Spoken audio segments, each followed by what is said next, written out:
नमस्कार मेरे प्यारे बच्चों, कैसे हैं आप सभी। उम्मीद है आप सब स्वस्थ होंगे और मस्त होंगे। मैं शुभम पालीवाल, आपका अपना एसपी सर, फिर एक बार आपका स्वागत करता हूं बेटा डाउटनेट में। तो भैया वृत्तीय गति एक नया चैप्टर, इंटरेस्टिंग से चैप्टर हम पढ़ रहे थे। आज इसका लेक्चर नंबर 2। आज की क्लास में हम क्या डिस्कस करने वाले हैं, और उससे पहले हम एक छोटा सा रिकैप भी मारेंगे कि हमने पिछली क्लास में क्या पढ़ा था, क्योंकि हमने जो पिछली क्लास में बातें पढ़ी थी वह पूरी बातें अभी लिंक्ड होंगी ही होंगी। ठीक है, चलिए तो हम क्लास शुरू करते हैं। इस चैप्टर प्रोग्रेस को देख लेते हैं। इस बार इस चैप्टर में अभी हम वृत्तीय गति की गतिकी पढ़ रहे हैं। इसी के बारे में और भी चर्चाएं करेंगे आज की क्लास में। फिर हम एक समान वृत्तीय गति तथा असमान वृत्तीय गति करेंगे। इसके बाद में बेटा इसमें एक बहुत इंपॉर्टेंट सी बात, जिसको हम वृत्तीय गति की बल गतिकी कहते हैं, जो न्यूटन की गति का नियम का पोर्शन होता है, वो देखने वाले हैं। साथ ही साथ हम फिर ऊर्ध्वाधर वृत्तीय गति देखेंगे इस चैप्टर में।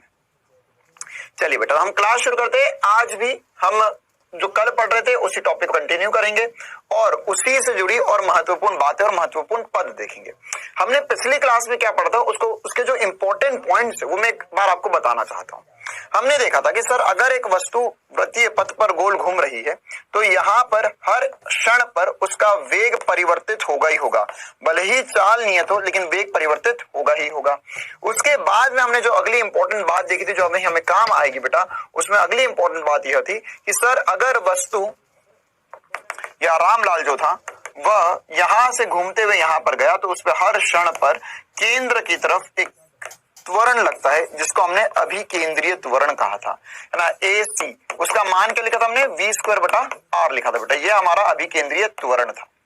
फिर हमने साथ ही साथ यह भी देखा था सर कि जरूरी नहीं है कि केवल अभिकेंद्रीय त्वरण ही हो सकता है कि वहां पे एक स्पर्श रेखीय त्वरण AT भी हो जाए, जो कि हो जाए dv/dt। तो अगर हमने थोड़ा सा ध्यान से देखा था तो हमने ये बातें देखी थी कि सर AT और AC दो भिन्न प्रकार के त्वरण है। जो AC होता है वो केवल और केवल वेग में परिवर्तन करवाता है, वेग में परिवर्तन करवाता है, और जो AT होता है वह चाल में परिवर्तन करवाता है। यह मतलब ये वेग में परिवर्तन मतलब क्या है, ये दिशा में परिवर्तन कराता है, और यह चाल में परिवर्तन करवाता है। अगर आप एक नियत चाल से गोल गोल किसी पथ पे घूम रहे हैं तो वो वहां पर क्या हो जाएगा भैया, वेग परिवर्तित होगा, लेकिन आपकी चाल नियत होगी। और कौन सा त्वरण होगा, केवल और केवल अभिकेंद्रीय त्वरण होगा। लेकिन अगर मान के चलो आप बढ़ती हुई चाल से जा रहे हैं, मतलब आप गोल भी घूम रहे हैं और की स्पीड भी बढ़ती जा रही है बेटा, तो वहां पर आपके लिए स्पर्श रेखीय त्वरण AT होगा ही होगा। या अगर आपके समय के साथ चाल घटती भी जा रही है तो भी स्पर्श रेखीय त्वरण होगा, अब वह वेग की विपरीत दिशा में होगा, है ना। इसको हमने ऐसा जाना था, समझा था कि सर अगर यहाँ पर वेग इस दिशा में है और AC तो जो है वो नीचे की तरफ ही है, और अगर AT भी इसी की ही दिशा में हो गया तो चाल बढ़ेगी। AT अगर विपरीत दिशा में हो गया तो चाल घटेगी, है ना। ये दो तीन इंपॉर्टेंट बातें हम देख चुके थे, जो अभी हमारे लिए काफी ज्यादा महत्वपूर्ण भी है बेटा। चलिए अब हम आगे बढ़ते हैं और आज की कहानी शुरू करते हैं। आज की कहानी में, जैसे मैंने पिछली बार आपको झलक दिखला जा वाला प्रोग्राम बताया भी था, कि आज हम क्या बातें करेंगे, हम बातें करेंगे जब इस सर गोल घूम रहा है तो इसमें जो वास्तविक पद, मतलब जैसे अभी हमने जो कल बातें करी वो सब वो पद थे, या त्वरण की बात करी, वेग की बात करी, चाल की बात करी, हमने वो सारी बातें करी जो हमें पहले से आती थी चीजें। समय की बात करी, वो सारी बातें करी, दूरी विस्थापन की बात करी, जो हमें पहले से पद पता था। अच्छा कि दूरी नामक कुछ चीज होती है, विस्थापन नामक कुछ चीज होती है, तो हमें पहले से ज्ञात था, सब कुछ पहले से सब कुछ ज्ञात था, तो उसमें हमें एडिशनल मेहनत करने की जरूरत नहीं पड़ी। लेकिन अब हम क्या करने वाले हैं बेटा, अब हम बात करेंगे कुछ इंपॉर्टेंट या कुछ अलग प्रकार की बातों की, है ना, जिसमें सबसे पहली बात कर रहे हैं हम कोणीय विस्थापन की। कोणीय विस्थापन क्या होता है, देखो बेटा, जब भी वस्तु वृत्तीय पथ पर गोल गोल घूमेगी तो मान के चलो वो यहां से A बिंदु से B बिंदु तक गई, तो यहां पर कोई कोण थीटा घूमी, वो तो कोई कोण थीटा घूमी बेटा, तो ये जो जितना कोण वह केंद्र पर बनाएगी, है ना, गतिशील कण की स्थिति सदिश द्वारा किसी निश्चित बिंदु के सापेक्ष बनाया गया कोण, कौन सा ये निश्चित बिंदु क्या है, निश्चित बिंदु है हमारा केंद्र, हमारा जो वृत्त होगा उसके केंद्र के सापेक्ष बनाया कोण हमारा कोणीय विस्थापन कहलाता है। अब सर इसका इंपॉर्टेंस क्या है बेटा? देखिए हम कोणीय विस्थापन पढ़ेंगे, कोणीय वेग पढ़ेंगे, ये सब जो बातें पढ़ेंगे बेटा हम इसमें हम हमारे जो पुराने पद थे और जो नए पद थे उनके बीच में कुछ संबंध भी स्थापित करेंगे। साथ ही साथ हम वस्तु के वास्तविक वृत्तीय गति को जान पाएंगे। जैसे देखो अगर मान के चलो एक आदमी ने बोला कि भैया मैं यहाँ पर 10 मीटर चला ए से बी बिंदु पर, दूसरे ने बोला कि मैं 20 मीटर चला, तो ये 20 मीटर एक व्यक्ति चला, एक 10 मीटर व्यक्ति चला, है ना, ये भी पूरे किसी व्रत का हिस्सा होगा, पूरा आगे व्रत बन रहा होगा। तो ये जो 10 मीटर चला उसकी दूरी अलग थी, जो 20 मीटर चला उसकी दूरी अलग थी। अब अगर हमें यह समझना है वृत्तीय गति के रूप में कि भैया ये दोनों की चाल एक जैसी थी या अलग अलग थी, तो अगर मैं थोड़ा सा कॉमन सेंस से सोचूं तो ये मुझे समझ में आएगा बेटा कि इन दोनों की चाल तो एक जैसी थी, है ना, मतलब कि यह ए से भी गया, वह भी किसी एक बिंदु से इस बिंदु तक पहुंचा, और उन दोनों ने केंद्र पर जो कोण बनाया वो मुझे कैसे पता चला कि यह दोनों जब घूमे तो यहाँ पर क्या चीज समान थी इनके बीच में जो चीज समान थी वो थी इनके केंद्र पर कोण। ऐसा हो सकता है कि कोई और बड़ी त्रिज्या पे घूमे लेकिन केंद्र पर कोण वो वही बनाए, तो वहां पर क्या होगा बेटा, यहाँ पर केंद्र पर कोण जो होगा, केंद्र पर कोण वो मेरे लिए इंपॉर्टेंट हो गया। तो केंद्र पर कोण को क्या बोलते हैं? कोणीय विस्थापन कहते हैं। क्लियर है कहानी बेटा, है ना? अच्छा, अब कोणीय विस्थापन जो है सर उसका मात्रक क्या है? तो बेटा इसका जो मात्रक होगा वह हम हमेशा और हमेशा रेडियंट देंगे, है ना। हम हमेशा और हमेशा किस में मापेंगे? उसे रेडियंट में ही मापा जाएगा। इसी प्रकार से सर यहां पर यह मात्रक हो गया। इसकी विमा क्या होगी? इसकी विमा क्या होगी बेटा? कोण की कोई विमा नहीं होती, ये विमाहीन रहने वाला है। कोण की कोई विमा नहीं होती, यह विमाहीन रहने वाला है। क्लियर है छोटी सी बात। इसके अलावा यह सर सदिश राशि है या अदिश राशि है? तो मेरे प्यारे बच्चे बहुत बहुत ध्यान से सुनना, बहुत बहुत ध्यान से सुनना। यहाँ पर जब हम बड़ा कोण लेते हैं, है ना, मतलब मान के चलो मैंने बड़ा कोणीय विस्थापन लिया, जैसे मैं यहाँ से 90 डिग्री घुमा, है ना, तो मान के चलो तुम यहाँ खड़े हुए थे, यहाँ से 90 डिग्री घूमे, यहाँ पहुंचे, ठीक है। तो यहाँ पर जब बड़ा बड़ा कोण घूमोगे तुम तो वह एक सदिश राशि होती है। कौन सी राशि होती है? सदिश राशि। क्यों सदिश राशि? ध्यान से सुनना मेरी बात को, है ना। ये एक्सप्लेनेशन तुझे कहीं नहीं मिलने वाला, इस बात की गारंटी मेरी, है ना। ये सदिश राशि क्यों है? देख, मान के चलो कि तुम यहां से पहले 90 डिग्री अपना हाथ लो, अपना हाथ करो स्क्रीन के सामने, है ना। अब 90 डिग्री, या अगर तुम्हें सीधा हाथ आगे कर रखा है तो 90 डिग्री उल्टे हाथ की तरफ घूमो और 90 डिग्री ऊपर चले जाओ, ठीक है। अच्छा, तो तुम कहीं ना कहीं पहुंचे। हाँ सर, हमारा हाथ पहले यहां पर था, हम 90 डिग्री इधर घूमे, फिर हम यहां पहुंच गए, ठीक है। अब इसका उल्टा करके देखो, मतलब देख, अगर सदिश होगा तो उसको दिशा से मतलब होना चाहिए, अगर अदिश होगा तो दिशा से मतलब नहीं होना चाहिए। अब इसका उल्टा क्या था? देख, पहले क्या किया मैंने, सीधे हाथ को उल्टे हाथ की दिशा में ले गया, फिर ऊपर किया। अब इसका उल्टा क्या होगा? इसका उल्टा होगा सर कि हाथ को पहले आप ऊपर करो, फिर सीधे हाथ की दिशा में ले जाओ। तो दोनों ही स्थिति में क्या मेरा हाथ एक ही जगह पर पहुंचा या अलग अलग जगह पर पहुंचा? सर पहले में आप यहां से सीधा था हाथ, फिर यहां गए, फिर यहां, ये आपकी अंतिम स्थिति थी, ये आखिरी स्थिति थी। इसको कैप्चर कर ले, स्क्रीनशॉट ले ले इसका, मैं यहां पर था।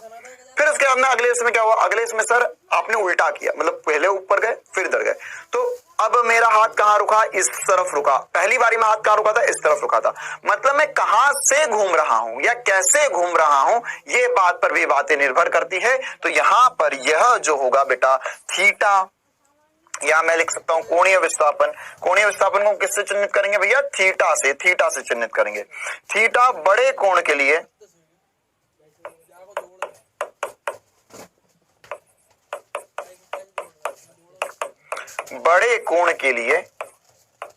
सदिश राशि होता है।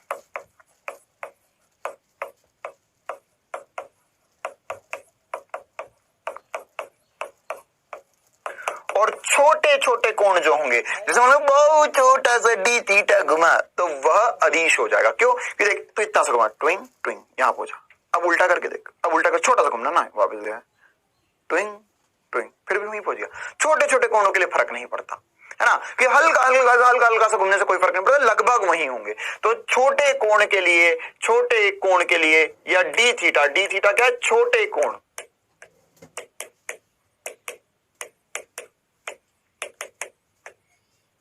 छोटे कोण के लिए यह एक अदिश राशि होता है।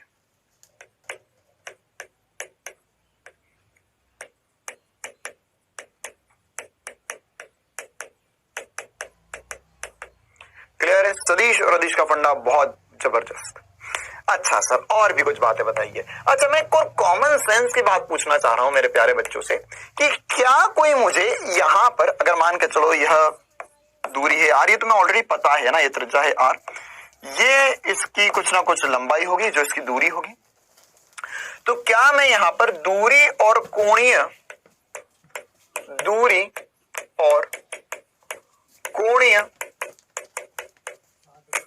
विस्थापन में संबंध दे सकता हूं?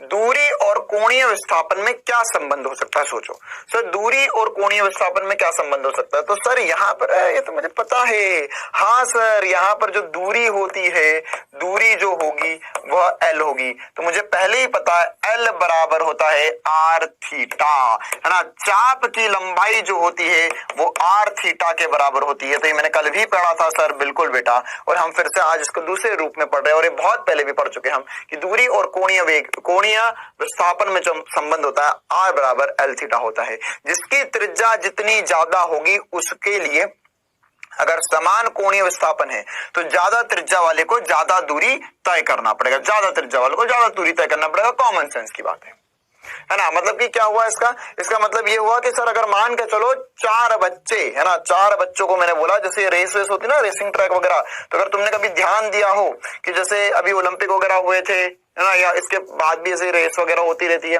तो उसमें रेस में क्या होता है कि जब रेस शुरू करते हैं तो सबको एक दूरी पर खड़ा नहीं करते हैं, सबको एक दूरी पर खड़ा नहीं करते दौड़ने के लिए।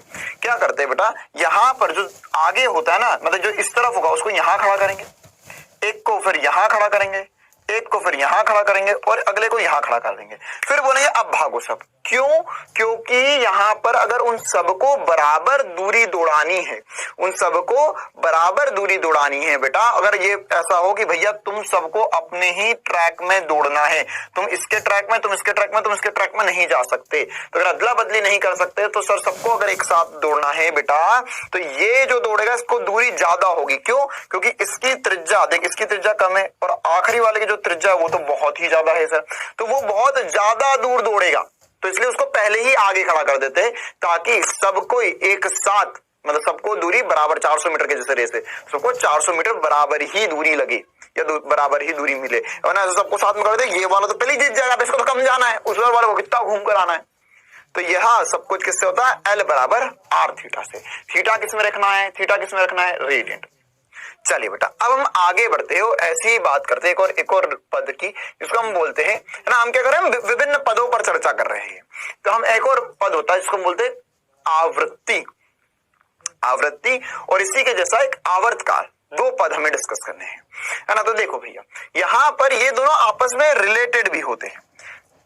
जैसे सबसे पहले अगर मैं आवृत्ति की बात करूं, तो आवृत्ति क्या होता है कि जैसे मान के चलो कि कोई भी वस्तु गोल गोल गोल गोल गोल गोल घूम रही है, जैसे हमारा पंखा भी गोल गोल गोल गोल घूमता है ना। नहीं, हमारे ऊपर पंखा नहीं लगा, हमारे ऊपर लाइट लगी हुई, एसी लगा हुआ है हमारे, तो एसी के अंदर भी फैन हो तो गोल गोल गोल गोल घूमता है। इसी प्रकार से अगर आपने देखा हो कि मोटर में भी पंखा, मतलब मोटर में पीछे ब्लेड लगी हुई तो वो भी गोल घूमती है। या अगर मान के चलो कोई व्यक्ति ही ऐसे गोल गोल एक पथ पे घूम रहा है, तो ये जब भी कोई भी वस्तु या व्यक्ति जब गोल घूमेगा तो वह कण प्रति सेकंड या 1 सेकंड में लगाए गए चक्कर की संख्या उसकी आवृत्ति कहलाती है ना। आवृत्ति या इंग्लिश में हम फ्रीक्वेंसी भी कहते हैं। इसे एन या एफ से भी चिन्हित करेंगे, एन से या एफ से, या आने वाले समय में जब आप केमिस्ट्री में पढ़ोगे तो इसको ये ईटा बनाकर भी चिन्हित कर देते हैं कुछ लोग, है ना। वो हर एक चैप्टर का अलग अलग चक्कर रहता है उसका। तो यहां पर अभी हम तो एफ से या एन से ही चिन्हित करेंगे। तो हमारे लिए क्या है बेटा, हमारे लिए ये है कि 1 सेकंड में कितने चक्कर लगाए। जैसे मान के चलो यहाँ पे घूमा तो 1 सेकंड में 1 चक्कर लगा। अच्छा, तो 1 सेकंड में 10 चक्कर, 1 सेकंड में 100 चक्कर। तो ये क्या है, इसकी आवृत्ति है। जैसे पंखा भयंकर तेज घूमता है तो एक सेकंड में वो हो सकता है कि 50 चक्कर लगा ले, 1 सेकंड में वो हो सकता है 100 चक्कर लगा ले, 1 सेकंड में वो हो सकता है 150 चक्कर लगा ले, और तेज घुमा दो। तो ये क्या हुआ, आवृत्ति बढ़ रही है, आवृत्ति बढ़ रही है। क्लियर है बेटा, है ना। तो 1 सेकंड में चक्कर की संख्या को हम क्या कहते हैं, आवृत्ति कहते हैं, है ना। तो यहां पर आवृत्ति को हम एन से चिन्हित करेंगे। और इसी के साथ साथ एक और परिभाषा जो होती है कि कण को एक चक्कर पूरा लगाने में कितना समय लग रहा है, उसे हम आवर्तकाल कहते हैं। तो देखिए, आवृत्ति और आवर्तकाल एक दूसरे के अपोजिट से ही है, इनके बीच हम संबंध भी पढ़ेंगे अभी। तो ये क्या है, आवर्तकाल को हम कैपिटल टी से चिन्हित करेंगे। और ये क्या होता है कि एक चक्कर लगाने में लिया गया समय, जिसे हम आवर्तकाल कहते हैं। और 1 सेकंड में कितने चक्कर लगे, उसे हम आवृत्ति कहते हैं। तो आवर्तकाल क्या हो जाएगा सर, जैसे मान के चलो यहां से ये वस्तु, दोनों के बीच में संबंध भी बता रहा हूं, अभी एक एक करके चीज देख रहे हैं हम। मान के चलो कि यहां पर ये आर त्रिज्या है और ये गोल गोल गोल गोल गोल गोल घूम रहा है, और यहां पर यह वी चाल से चल रहा है। किससे चल रहा है, वी चाल से। ऐसा माना मैंने कि यह वी चाल से गति कर रहा है। तो अगर ये वी चाल से गति कर रहा है बेटा, तो मैं क्या लिख सकता हूं, मैं यहां पर लिख सकता हूं सर, अगर ये वी चाल से गति कर रहा है तो एक चक्कर का समय निकालना है। एक चक्कर का समय जो हो जाएगा, समय होता है सर दूरी। ये एक चक्कर में दूरी तय करता है 2 पाई r बटे में इसकी चाल है v, अगर नियत चाल से चल रहा है तो यहां पर जो समय आया बेटा, मैं इसे कैपिटल टी से चिन्हित करूंगा। इससे चिन्हित करेंगे हम कैपिटल टी से, जिसको हम आवर्तकाल कहेंगे। स्मॉल टी से तो किसी भी कोण थीटा के लिए हम लिख सकते हैं कि छोटी सी दूरी के लिखेंगे ना, लेकिन कैपिटल टी से किसको लिखेंगे, हम आवर्तकाल को लिखेंगे हमेशा। क्लियर है। तो जैसे मान के चलो कि तुम्हें एक चक्कर लगाने में आधा सेकंड लगा। एक चक्कर लगाने में, कॉमन सेंस की बात बोल रहा हूं, एक चक्कर लगाने में आधा सेकंड। तो 1 सेकंड में कितने चक्कर, एक चक्कर लगाने में आधा सेकंड लगा, आधा सेकंड। तो एक चक्कर में आधा सेकंड लगा तो 1 सेकंड में कितने चक्कर हो जाएंगे बताओ भैया। तीतर के आगे 2 तीतर, तीतर के पीछे 2 तीतर, तो कितने तीतर। तो पहले पढ़ते थे ना बच्चा, तो ये वही वाली बात है। तो भैया अगर 1 सेकंड में, सॉरी आधे सेकंड में 1 चक्कर हो रहा है तो 1 सेकंड में 2 चक्कर हो जाएंगे। वही क्या हो जाएगा, 1 सेकंड में कितने चक्कर, आवृत्ति कहलाती है बेटा। तो आवृत्ति जो होता है वास्तविकता में, ध्यान से समझना है ना।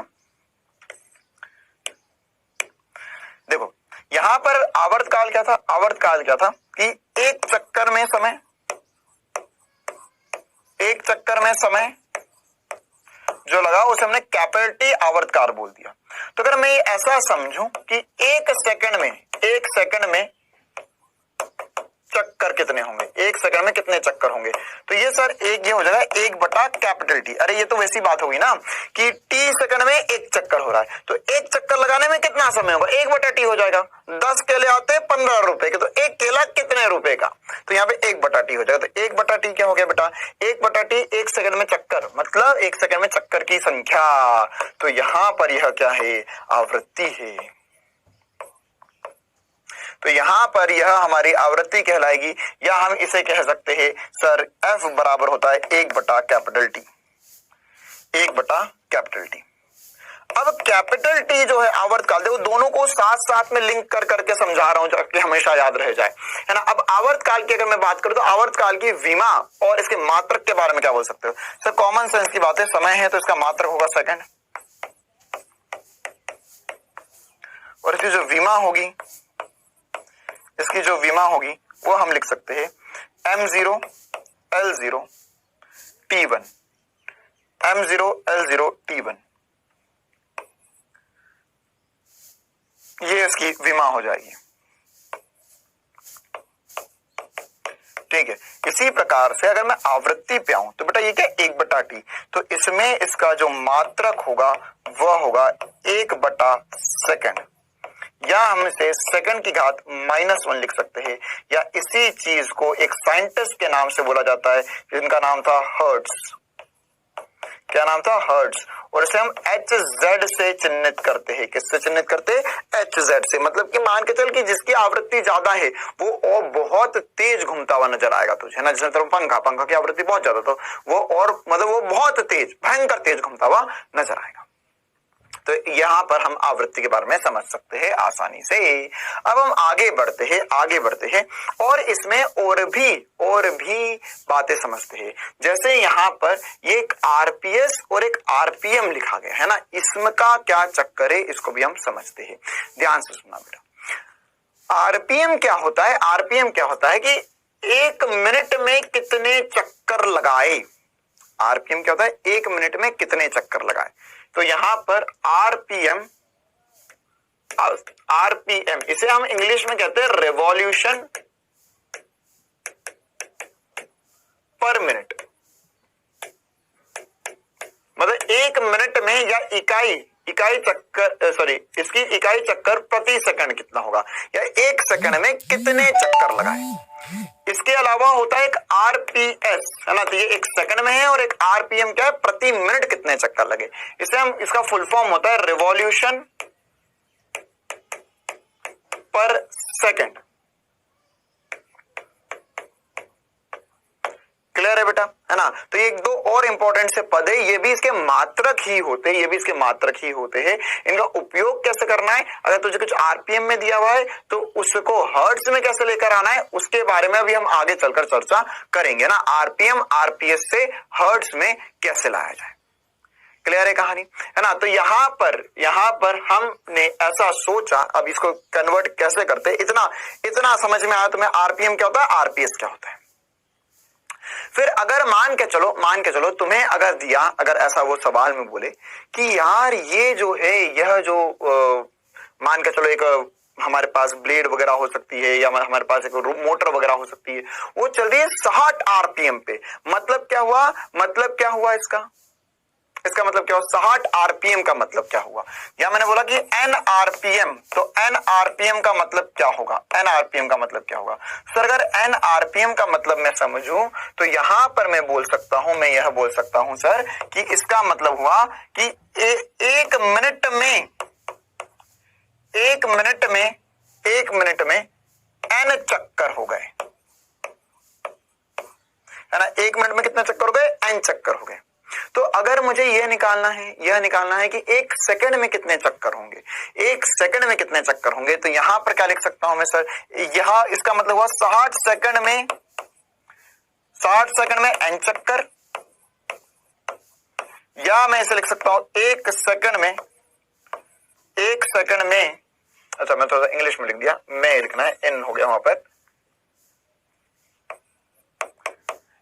1 सेकंड में n बटा 60 चक्कर हो जाएंगे। n बटा 60 चक्कर मतलब कि कितने चक्कर इकाई सेकंड में, वही क्या होता है, हर्ट्ज होता है। या इसे मैं n बटा 60 हर्ट्ज कह सकता हूं। तो अगर मुझे कल को बोले वो, ध्यान सुनना, कल को बोले वो कि 60 आरपीएम पे है, 60 आरपीएम मतलब क्या हो गया कि 1 मिनट में 60 चक्कर काटेगी, मतलब कि 1 सेकंड में 1 चक्कर काटेगी, तो वो क्या हो गया, हर्ट्ज हो गया, है ना। मतलब कि 1 हर्ट्ज उसकी आवृत्ति होगी। इसी प्रकार से अगर रिवॉल्यूशन पर मिनट दिया हुआ है तो कोई दिक्कत नहीं है, खुद ही हर्ट्ज में ही होता है ना। अगर मैंने बोला कि आरपीएस दे दिया तो कोई दिक्कत वाली बात नहीं है। क्लियर है कहानी। चलिए बेटा, अभी हम आरपीएम आरपीएस पे और भी चर्चाएं करेंगे ना। ये तो हमें आवृत्ति के लिए दिया गया था। अब हम आगे बढ़ते हैं, ये आवर्तकाल वगैरह की बातें भी हमने समझ ली सर, आवर्तकाल भी हमें समझ में आ गया। अब हम आगे बढ़ते हैं और हम एक बहुत इंपॉर्टेंट से पद की तरफ जाते हैं जिसको हम कहते हैं कोणीय वेग। क्या कहते हैं, कोणीय वेग। इसे हम चिन्हित करेंगे ओमेगा से। किससे चिन्हित करेंगे बेटा, ओमेगा से।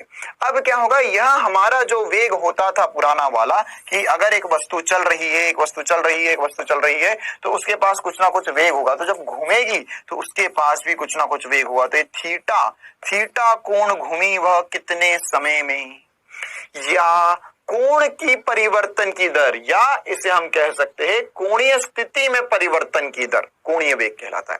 जैसे हमारे पास स्थिति में परिवर्तन की दर क्या होता था सर, स्थिति में परिवर्तन की जो दर होता था उसे हम कहते थे अगर स्थिति में परिवर्तन की जरूरत हो तो विस्थापन कहते थे, दूरी में परिवर्तन की जरूरत होता तो हम उसे चाल कहते थे। तो वैसे ही अगर ये कितना कोण घुमा उसे हम कहेंगे ओमेगा। तो ओमेगा हो जाएगा बेटा यहां से डेल्टा थीटा बटा डेल्टा टी। क्या हो जाएगा? डेल्टा थीटा बटा डेल्टा टी, है ना, मतलब कि कोणीय स्थिति में परिवर्तन बटा समय। बिल्कुल आसान सी बात चल रही है ना। यहां पर आगे चल के मैं इसकी गति के समीकरण भी बताऊंगा जैसे हमने पहले पढ़े थे, बिल्कुल एग्जैक्ट वैसे ही जैसे हमने पुराना पढ़ चुके थे। v की जगह आ गया है ओमेगा। अच्छा सर, अब ये ओमेगा का मात्रक वगैरह क्या होगा? मात्रक क्या होगा इसका? तो बेटा ओमेगा का जो मात्रक होता है, ओमेगा का जो मात्रक होता है वो मात्रक क्या होगा? सर मात्रक हम यहां पर लिखेंगे, इसका मात्रक होगा ये थीटा का तो मात्रक होता है रेडियंट और समय का मात्रक होता है सेकंड। तो क्या रेडियन पर सेकंड या रेडियन सेकंड इनवर्स भी मैं इसे लिख सकता हूं। अच्छा, इसकी विमा क्या हो जाएगी? इसकी विमा क्या हो जाएगी? ध्यान से देखना, अब आएगा मजा। इसकी विमा क्या हो जाएगी? विमा, तो सर इसकी विमा देखी जाए तो इसकी विमा हो जाएगी, इसकी तो कोई विमा नहीं है और सेकंड की विमा होगी तो m0 L0 t-1 इसकी विमा हो जाएगी ना। जैसे यहां पर इसकी विमा थी m0 L0 t1, तो उसकी विमा क्या हो जाएगी? ये एंगुलर वेलोसिटी की m0 L0 t-1, है ना। इसी प्रकार से यहां पर अगर हम आवृत्ति की विमा देखते तो आवृत्ति की विमा भी, है ना, जानबूझ के दबाई गई थी विमा इसकी। और इसकी विमा के बारे में सोचेंगे आवृत्ति की तो हो जाएगी m0 L0 t-1। तो ये जो आवृत्ति हम पढ़ रहे हैं, आवृत्ति जो हम पढ़ रहे हो, जो कोणीय वेग पढ़ा बेटा, इसकी विमा एक समान होती है। क्या होती है? इसकी विमा एक समान होती है। क्लियर है? ओमेगा कंसेप्ट क्लियर हुआ? डेल्टा थीटा बटा डेल्टा टी, आसान सी बात। अब सर यहां पर अगर हमें इसमें और भी इंपॉर्टेंट बातें करनी हो तो हमें क्या क्या पता होना चाहिए। तो देखो बेटा, अगर मैंने तुमसे पूछा कि ऐसा, मैंने बोला कि एक वस्तु है जो अर्ध चक्कर लगाती है, अर्ध चक्कर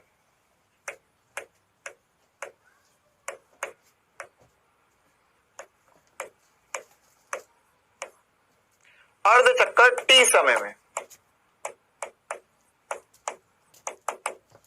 तो इसका ओमेगा क्या होगा?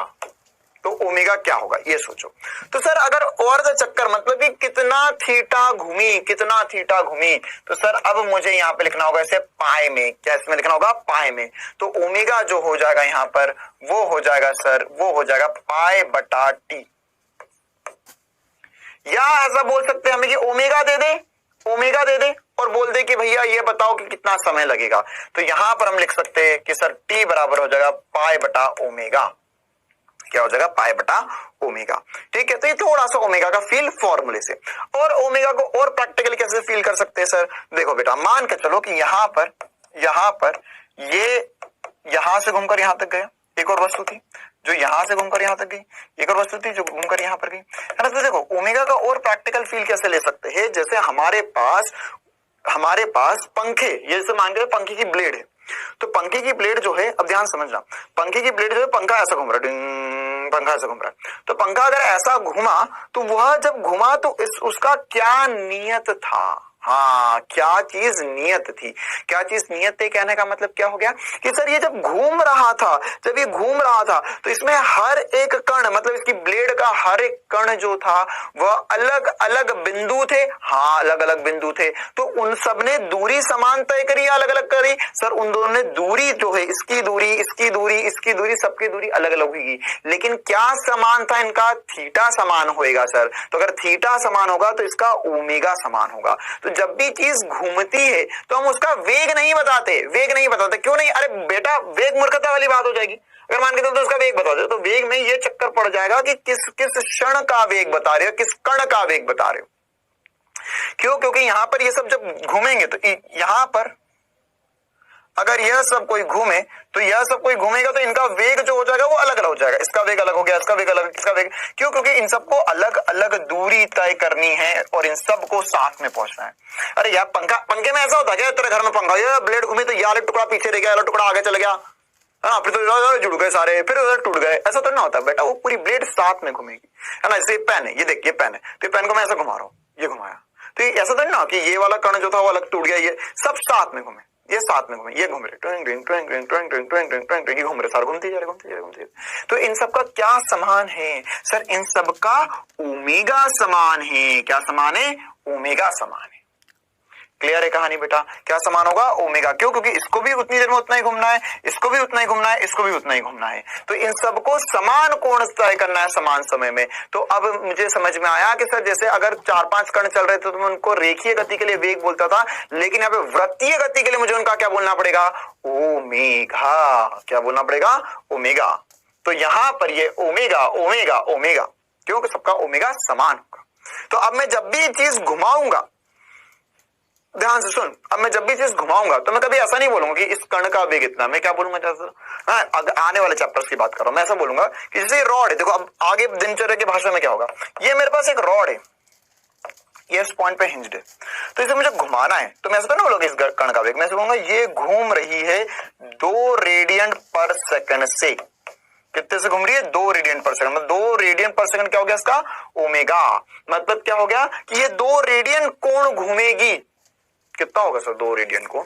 2 रेडियन कोण होगा सर पाई, मतलब होता है 3.1614, मतलब कि 2 जो होगा वो थोड़ा सा कम होगा, है ना। मतलब ये कुछ 160 डिग्री, 140 डिग्री, 150 डिग्री कुछ घूम रही है हर सेकंड में। तो ये क्या हो गया? 2 रेडियन पर सेकंड, इसका ओमेगा हो गया बेटा। फील लो इस चीज का, क्या हो गया?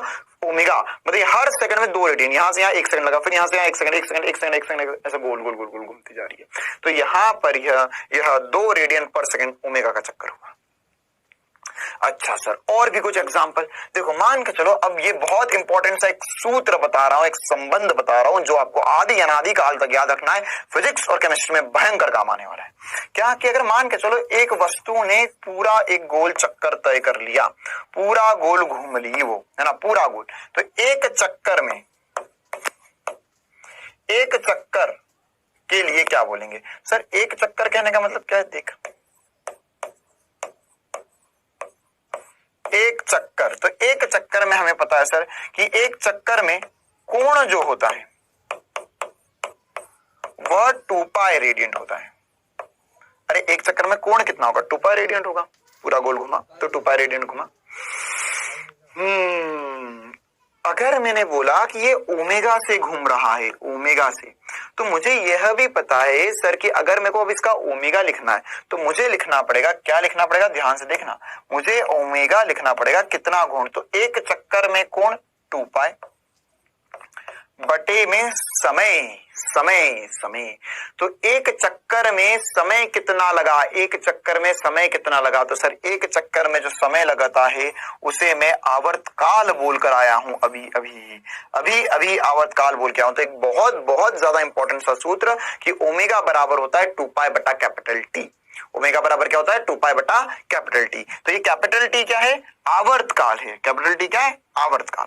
इसी प्रकार से मैं चाहूं तो यहां से और क्या क्या बना सकता हूं, देखना मेरे प्यारे बच्चों बहुत ध्यान से। मुझे पता है सर ओमेगा बराबर लिखा जा सकता है 2 पाई इंटू 1 बटा कैपिटल टी को मैं एफ आवृत्ति लिख सकता हूं, और साथ ही साथ मैं ये भी लिख सकता हूं कि सर ओमेगा बराबर हो जाए, या सॉरी कैपिटल टी बराबर हो जाए 2 पाई बटा ओमेगा। इसका मैं भयंकर, हम इसका बहुत ज्यादा यूज करने वाले हैं, 2 पाई बटा ओमेगा।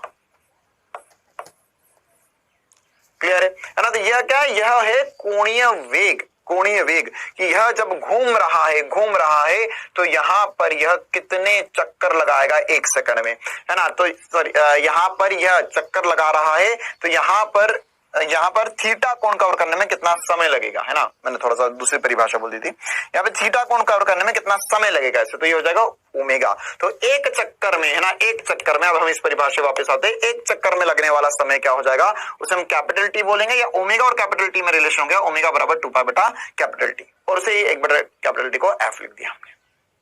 काफी ज्यादा इंपॉर्टेंट सा डिस्कशन।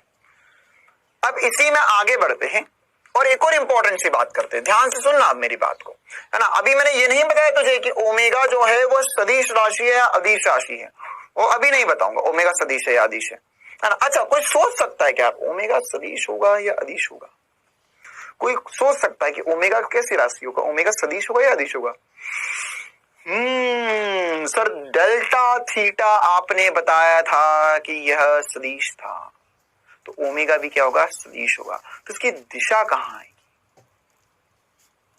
इसकी दिशा कहाँ आएगी? वैसे ही बात हम कर सकते थे कि सर ये कोणीय विस्थापन की दिशा कहाँ आएगी, दिशा कहाँ आएगी। तो उसी के ऊपर मैं अब ये आगे चल के चर्चा कर रहा हूं। हमारे पास ये है कि भैया ये डी थीटा जो है, यह डी थीटा से हमें पता तो चला, लेकिन इसकी दिशा कहाँ आएगी, है ना। तो अब वो मैं बताने जा रहा हूं तुम्हें कि यहाँ पर ओमेगा जो होता है, ओमेगा जो होता है वो सदिश राशि होता है। ओमेगा जो है वो सदिश राशि है।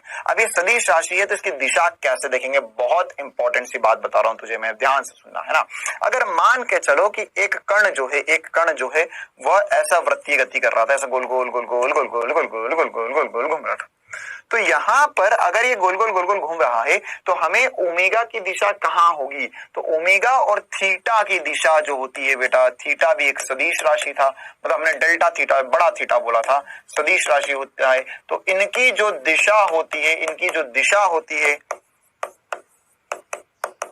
दिशा जो होती है उसे हम अक्षीय दिशा बोलते हैं, या अक्ष के समांतर, या इसी वजह से इन्हें अक्षीय सदिश भी कहते हैं। यह अक्षीय दिशा है इनके पास, अक्षीय दिशा कहेंगे इसे, या अक्षीय सदिश है ये। अब इसका मतलब क्या हुआ गुरुजी, अक्षीय सदिश, देखो अक्षीय सदिश का मतलब क्या हुआ, ध्यान समझना मेरे प्यारे बच्चों। अक्षीय सदिश का मतलब क्या होता है बेटा, यहाँ पर कि यह ऐसे घुमा, यह ऐसे घुमा, तो जब ये ऐसे घूम रहा है तो सीधा हाथ ले अपना, सीधा हाथ ले, सीधा हाथ ले अपना। अब जब अपना सीधा हाथ लेगा तो सीधा हाथ जो है, सीधे हाथ की जो उंगलियां है उसको उस दिशा में घुमा जिस दिशा में घूम रहा है। तो सर ये ऐसा घूम रहा है, ये ऐसा घूम रहा है, ऐसा घूम रहा है। तो अगर ये ऐसा घूम रहा है तो जो अंगूठा होगा वह तुझे ओमेगा की दिशा देगा। किसकी दिशा देगा, ओमेगा की दिशा देगा। ये ओमेगा की दिशा आ गई, है ना। ये घूम रहा है इस तरफ, वेग इसका इधर है, इसका वेग यहाँ पर इस तरफ है, लेकिन ओमेगा कहाँ होगा, ऊपर की तरफ होगा। थीटा कहाँ होगा, ऊपर की तरफ होगा। क्यों, क्योंकि यह अक्षीय सदिश होते हैं। कैसे सदिश होते हैं, अक्षीय सदिश। अबे तो ये सर ऐसे कैसे हो रहा है, अबे यार कॉमन सेंस की बात है कि मान के चल एक वस्तु ऐसे गोल घूमी, है ना, यहाँ पर ये गोल घूमी, तो अगर ये गोल घूमी तो यहाँ पे यार हर क्षण पे तो दिशा बदल रही है। यहाँ पर अगर वस्तु गोल घूमी, यहाँ पे इधर जा रही है, यहाँ पे इधर जा रही है, यहाँ पे इधर, यहाँ पे इधर, हर क्षण पे दिशा बदल रही है। तो यार हर एक क्षण पर दिशा बदल रही है, अगर हर एक क्षण पर दिशा बदल रही है अगर, तो यहाँ पर तुम कैसे बताओगे कि यहाँ पर इसके ओमेगा, देख ये पूरा घूम रहा, तो ओमेगा एक नियत ओमेगा से घूम रहा, तो ओमेगा की दिशा नहीं बदलनी चाहिए। तो कहां से लाए दिशा, तो दिशा लाते सर अगर ये ऐसा घुमा तो इसकी जो दिशा होगी, अगर मान के चलिए ऐसा घुमा तो इसकी जो दिशा होगी वो तल के लंबवत, क्योंकि देख मैंने हाथ सीधे हाथ को ऐसा घुमाया, अंगूठा कहाँ आया, बाहर की तरफ आया, तो इस तल के लंबवत, तो इसकी जो दिशा होती है इसे अक्षीय सदिश, अक्ष के समांतर, मतलब वो जब घूमेगा तो उसका जो अक्ष आएगा तल के लंबवत, तो जिस तल में घूम रहा उसके लंबवत सदैव और सदैव ऐसा होगा। क्या होगा कि यहां पर तल के लंबवत, यहां पर जो दिशा होगी वो तल के लंबवत होगी, तो तल के लंबवत बाहर की तरफ ओमेगा होगा,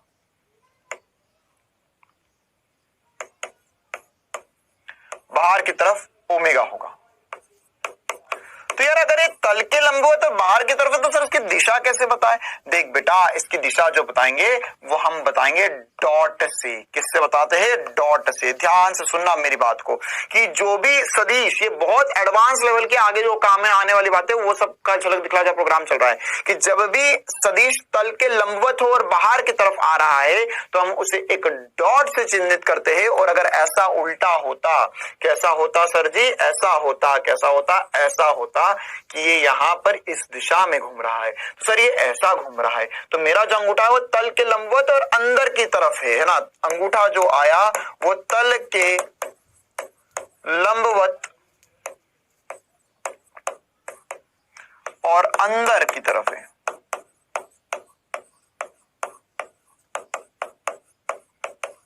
तो यहां पर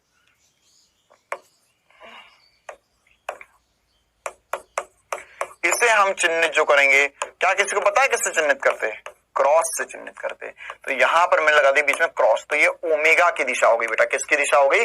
ओमेगा की दिशा हो गई। तो देखो कितनी चमत्कारी बातें मुझे अब यहां से पता चली कि यहाँ पे जो ओमेगा होता है वह तल के लंबवत बाहर की तरफ है, तल के लंबवत बाहर की तरफ है, और जो वेग था वह इस दिशा में था। इसका जो रेखीय वेग था, कौन सा वेग था? रेखीय वेग इस तरफ था। अगर मैं यहीं पर तुझसे पूछता कि इसका अभिकेंद्रित त्वरण कहाँ है, तो सर अभिकेंद्रित त्वरण इस तरफ था। स्पर्श रेखीय त्वरण कहाँ है? ये सब इधर था। तो क्यों? क्योंकि ये सब कुछ मेरे जो सीधी सीधी गति चल रही थी उससे मैं चुरा कर लाया था। तो वह सब तो ऐसे तलमी नाच, उनको तो ओमेगा वहां चले गई है ना, ओमेगा वहां चले गया, कोणीय विस्थापन वहां चले गया।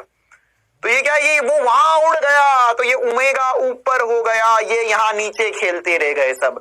मतलब क्या हुआ कि चाहे जो हो जाए इस दुनिया में, ये सब यहाँ घूमते रह जाएंगे और यहाँ इस तल के लंबवत हो गया, ये अक्ष के समांतर आ गया ये। ठीक है, तो यहाँ पर ये जो ओमेगा है वह बाहर की तरफ है और ये ओमेगा जो है वो अंदर की तरफ है। यहाँ पर क्लियर है कहानी? तो अब ये अगर बाहर की तरफ है, ये इस तरफ है, तो क्या ये सब एक दूसरे के लंबवत है? कौन कौन एक दूसरे के लंबवत है? सोच ध्यान से। अभी जो सब कुछ बताया वो सब कुछ इस फोटो में दिख रहा है। कौन कौन एक दूसरे के लंबवत है? सर वेग और, ध्यान समझना, वेग और स्पर्श रेखीय त्वरण एक ही दिशा में है। वेग जो है वो लंबवत होगा अभिकेंद्रीय त्वरण के। क्यों? Towing towing. इसी प्रकार से, ये बहुत इंपॉर्टेंट एसपी स्टार पॉइंट बता रहा हूं जो तुम्हें आजीवन ध्यान रखने हैं। इसी प्रकार से सर, इसी प्रकार से अगर ओमेगा देखा जाए तो ओमेगा जो है वो यहां है ना। देख, अब देख क्या है, ओमेगा ये रहा, ओमेगा ये रहा, ओमेगा ये रहा, अभिकेंद्रित त्वरण ये रहा, अभिकेंद्रित त्वरण ये रहा, वेग ये रहा। तो देख क्यों रहा, सब एक दूसरे के लंबवत है ना। वेग इस तरफ है, अभिकेंद्रित त्वरण अंदर की तरफ है, और ओमेगा तो भैया इस तल के ही लंबवत है। तो देख, अगर ये एक पहले कॉमन सेंस की बात समझ कि अगर कोई भी सदिश तल के लंबवत है, अंदर है या बाहर है, तल के लंबवत है, तो उस तल में जो भी लाइन आएगी उसके परपेंडिकुलर ही आएगा। सर आज तो जो तोते उड़ रहे हैं उन्हें हम बिन नहीं पा रहे हैं। अरे भैया थोड़ी सी बात सोच, थोड़ी सी बात सोच, है ना, ध्यान से सुनना। देख, मान के चलिए मेरे पास एक तल है, ये मेरे पास एक तल है ना। तो ये एक तल के लंबवत सदिश है ना। अब एक काम करिए, कॉपी में बनाए, है ना। कॉपी में, तेरे पास कॉपी है ना? नहीं सर मैं बहुत गरीब हूं। अरे कॉपी पे एक लाइन खींचे यहाँ पे, है ना। तो अगर मैंने यहाँ पे एक लाइन खींची और ये एक लाइन बनाई, तो ये जो लाइन है, ये इस कॉपी पे कोई भी लाइन, अगर ये बात चमकती है तो जल्दी से थम्स अप कर देना कि इस कॉपी पे कोई भी लाइन खींचू मैं, उसके परपेंडिकुलर ही होगी ये वाली लाइन, लंबवत ही होगा ये। क्यों लंबवत होगा? क्योंकि देखो फॉर एग्जाम्पल यहां पर ये सदिश तुम्हारी तरफ आ रहा है, मैंने इसको इधर बना दिया, तो ये क्या हुआ, ये बाहर है और ये कॉपी पर बनाया। अरे ये कॉपी पर बना है, ये बाहर की तरफ आ रहा था, ये एक दूसरे के लंबवत है ना। मान के चल इसको मैंने यहां बना दिया होता तो क्या होता, ये भी एक दूसरे के लंबवत होते। मैंने इसे यहां बना लिया, यहां बना लिया। देख यार ये दूसरे परपेंडिकुलर ही हमेशा, ये देख परपेंडिकुलर। मैं कौन नहीं बदला उनके बीच में, बस ओरिएंटेशन बदल के बता रहा हूं तुझे। देख यहां मैं से घुमा लू, कहीं भी घुमा दूं, कुछ भी कर दूं मैं, ये काला वाला पेन और सफेद या लाल वाला पेन जो होगा, है ना, लाल पट्टे वाला पेन, ये एक दूसरे के लंबवत ही आएगा हमेशा। तो यहां पर ये कोई भी सदिश यहां पर बनाओ, ओमेगा जो होगा, ओमेगा सदैव लंबवत होगा सभी के, मतलब कि एसी के भी लंबवत होगा, वेग के भी लंबवत होगा और एटी के भी लंबवत होगा। आई बात समझ में? ओमेगा जो होता है वो सबके लंबवत है, बाहर की तरफ आ चुका है वो, है ना। और एसी तो वेग के लंबवत होता है, हमें पता ही है ना। अब इसमें एक और चमत्कारी बात जिससे उड़ जाएंगे तुम्हारे तोते। हमें पता है सर कि जब दो का अदिश गुणनफल होता है, अदिश गुणनफल में, अदिश गुणनफल 0 होता है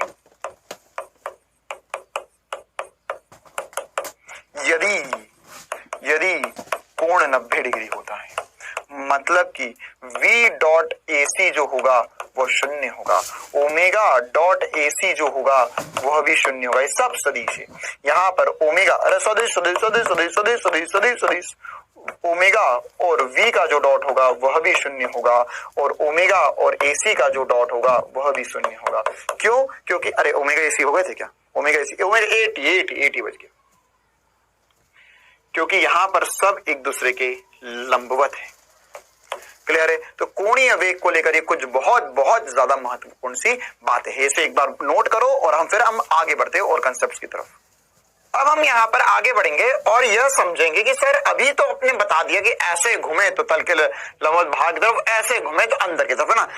ये चाहो तो याद ही कर लो, रट लो इसको। कैसे रट लोगे कि अगर कोई भी इस दिशा में घूम रहा है, मतलब ये क्या हो गया, ये घड़ी की विपरीत दिशा, जैसे हम एंटी क्लॉकवाइज बोल सकते हैं। एंटी क्लॉकवाइज कोई घूम रहा है तो उसका सदिश जो है तल के बाहर आता है, और कोई क्लॉकवाइज घूम रहा है, CW मतलब क्लॉकवाइज घड़ी की दिशा में, तो अगर कोई घड़ी की दिशा में बढ़ रहा है तो उसका सदिश अंदर की तरफ आता है, हमेशा होगा ही होगा। अब इसी में हम आगे बढ़ रहे थे भैया, और हम यह समझ रहे थे कि सर ओमेगा का तो चक्कर समझ में आया, और क्या इंपॉर्टेंट सी बात है बट इसमें एक दो और इंपॉर्टेंट सी बात होती है ओमेगा को लेकर, कि जैसे मान के चलो अभी मैंने आपको जैसे स्टार्टिंग में बताया था कि यार ये घुमा है ओमेगा, तो आधा चक्कर घुमा है, पूरा चक्कर घुमा है, तो 2 पाई बटा कैपिटल टी, ऐसी कुछ बातें करी थी।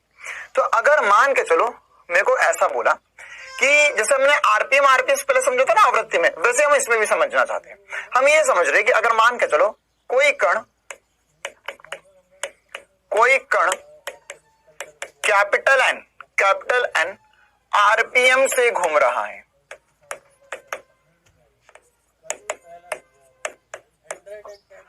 आरपीएम से घूम रहा है, तो यहां पर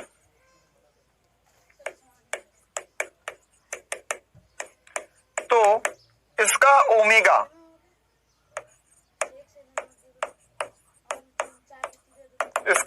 क्या होगा? क्यों ओमेगा क्यों निकालना है? क्योंकि देखिए ये भी क्या है, एन आरपीएम। जैसे अगर मैंने बोला तुम्हें क्वेश्चन में बोला छोटे से में कि अरे भैया यह घूम रहा है 60 आरपीएम से, एग्जांपल के लिए लिया 60 आरपीएम, जैसे मैंने अभी तुम्हें पहले भी बताया था, तो 60 आरपीएम में अभी जब अगर हम आगे क्वेश्चंस करेंगे तो हमें उसमें इक्वेशन में वैल्यू पुट करना होगी, ओमेगा बराबर थीटा बटा टी पुट करना होगा। तो वहां पर क्या होगा भैया, वहां पर ओमेगा का मान हम आरपीएम में नहीं लिख सकते, हमें किस में लिखना होगा, हमें उसे लिखना पड़ेगा रेडियन प्रति सेकंड में। क्यों? क्योंकि वो ऐसा यूनिट है, तो हमें इसे रेडियन प्रति सेकंड में लाना है। मतलब कि कुल मिला के आप यहाँ पे ऐसा लिख सकते हो कि हम यहाँ पर सीख रहे हैं, हम क्या सीख रहे हैं, हम सीख रहे हैं आरपीएम से रेडियन प्रति सेकंड में आने की युक्ति या तरीका।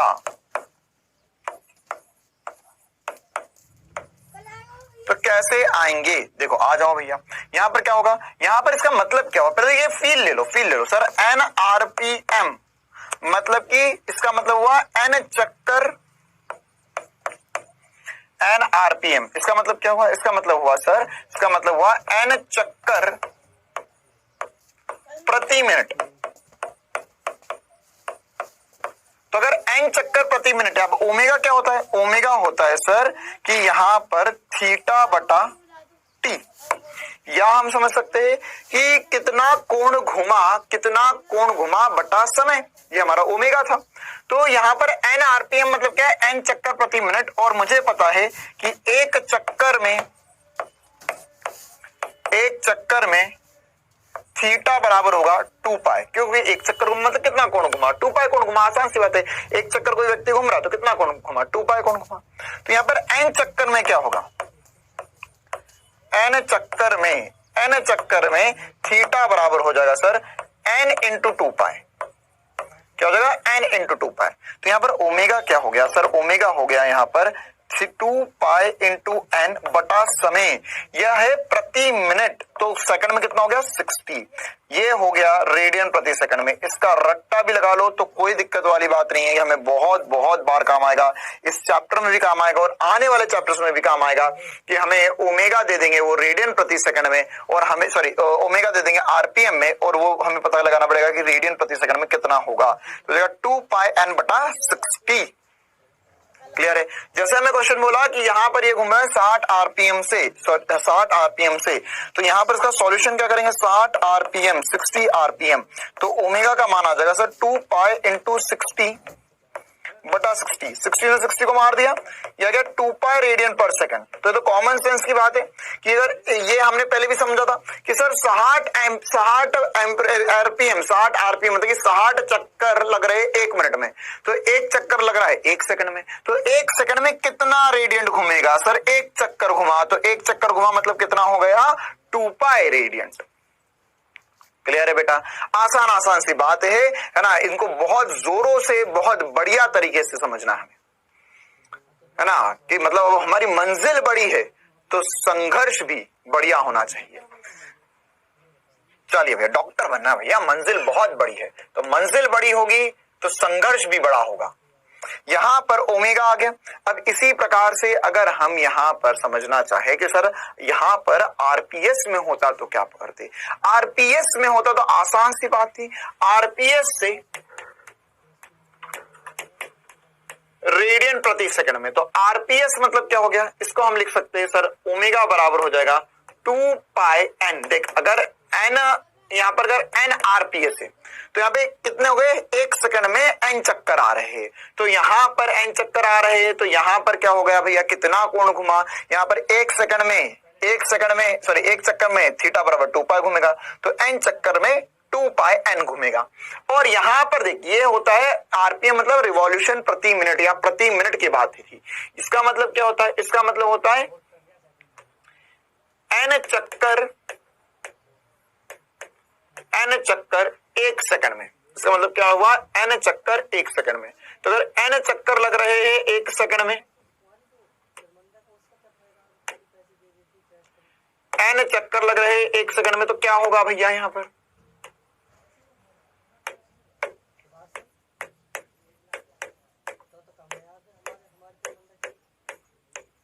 तो एन चक्कर लगे एक सेकंड में सर जी, तो यहां पर हो गया समय एक सेकंड, या इसमें 2 पाई एन रेडियन प्रति सेकंड लिख सकता हूं। ये क्या है, आरपीएस, ये क्या है, आरपीएम।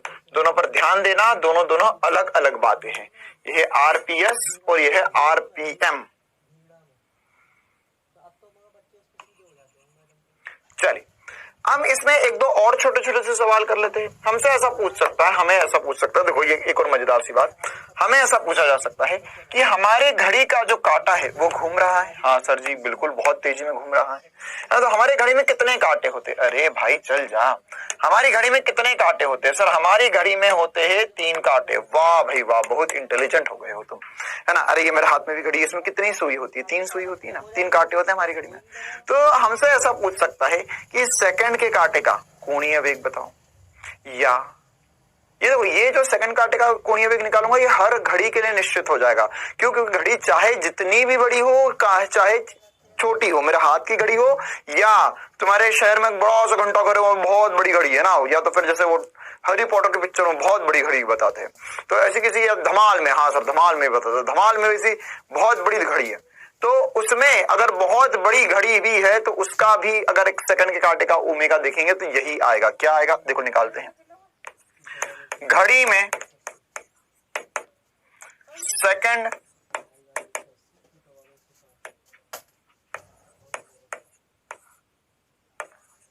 की सुई का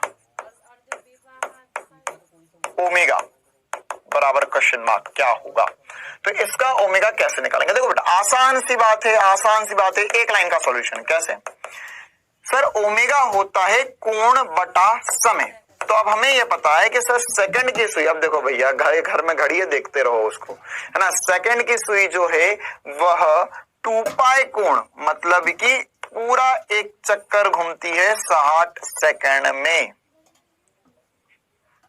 अबे एक जो हमारे घर में सेकंड की सुई है वो कितनी देर में एक चक्कर लगाती है, 60 सेकंड में, 1 मिनट में लगाती है ना, 60 सेकंड में हो गया, मतलब क्या हो गया, ये हो गया पाई बटा 30 रेडियन पर सेकंड।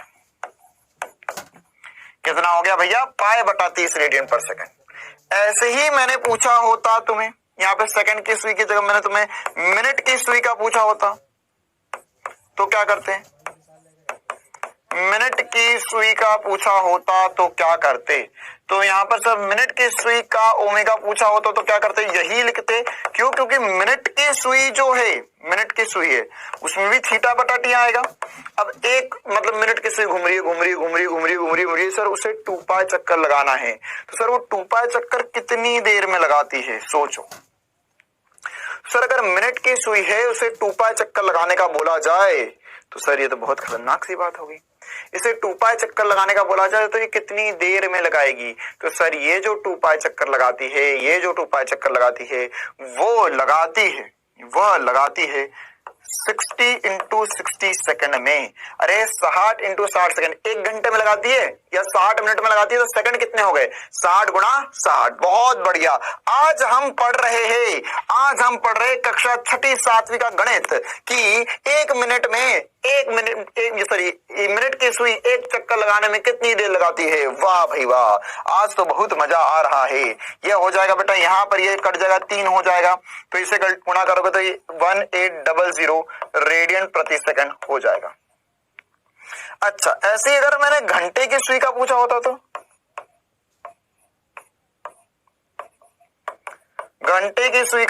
तो क्या करते हैं सर? घंटे की सुई का ओमेगा पूछते आप अगर, तो ये होता, फिर से होता थीटा बटा 2 पाई। अब सोचो कि वह है ना सर, थीटा बटा टी, 1 घंटे की सुई जो है वो 2 पाई चक्कर कितनी देर में लगाती है? 1 घंटे की सुई 2 पाई चक्कर कितनी देर में लगाती है? अब कुछ लोग सोच रहे हैं 24 घंटे में। अरे भाई बहुत मूर्ख हो, तुमने अपने घर की घड़ी तक ढंग से नहीं देखी आज तक। 12 घंटे में लगाती है। आज का होमवर्क, आज हमको घर पे बैठकर सोचना है कि यह 12 घंटे कैसे हो गया। ये मैंने 2 को काट दिया यहां पर, तो ये रेडियन प्रति सेकंड आ जाएगा। ठीक है, अगर क्वेश्चन में आता तो किस भी फॉर्मेट में आ सकता है, गुणा में भी ऐसे दे सकता है, ऐसा भी दे सकता है, या सॉल्व भी कर सकता है, कोई दिक्कत वाली बात नहीं, हम गुणा भाग कर सकते हैं, है ना। अगर हम इसे गुणा करेंगे तो इस जगह 36 गुणा 6, क्लियर है। तो यहां से हम इसे आसानी से कर सकते हैं। तो सर ये सब तो चमक गया, अब हमें और क्या करना चाहिए, तो ये जगह 256 हो जाएगा ना, 256 के आगे 2 जीरो और, पाई बटा 256 2 जीरो और।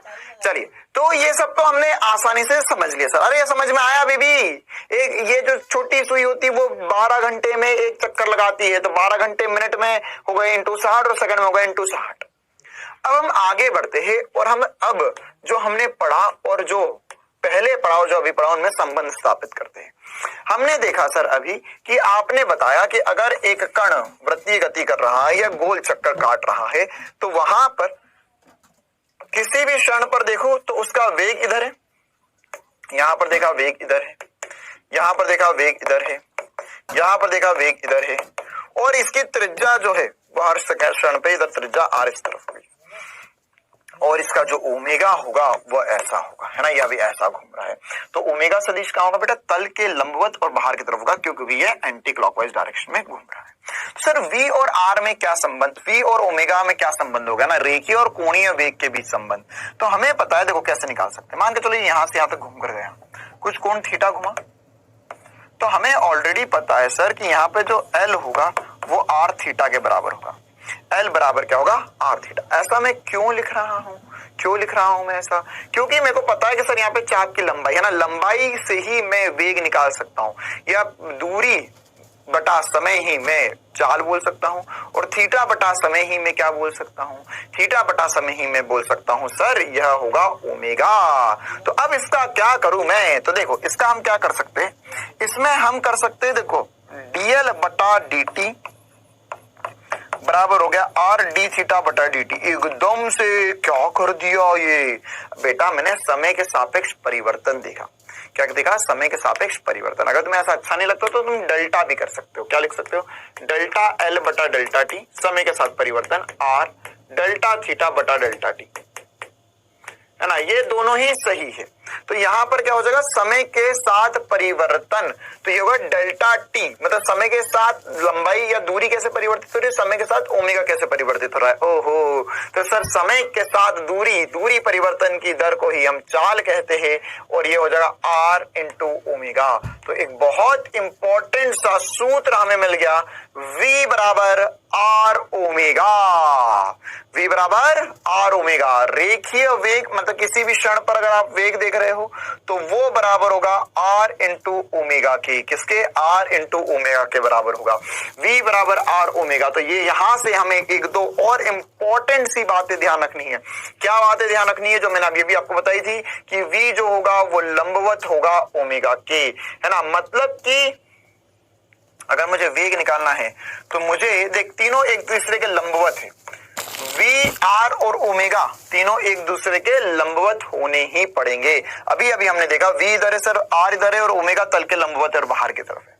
तो यहां पर हम लिख सकते हैं इसे लिख सकते हैं सर, ये हो जाएगा। देखो कुछ लोग इसे स्मॉल आर भी लिख सकते हैं ना, कोई दिक्कत वाली भी बात नहीं है। अभी हमने कैपिटल आर लिखा था, कैपिटल आर लिख देते हैं।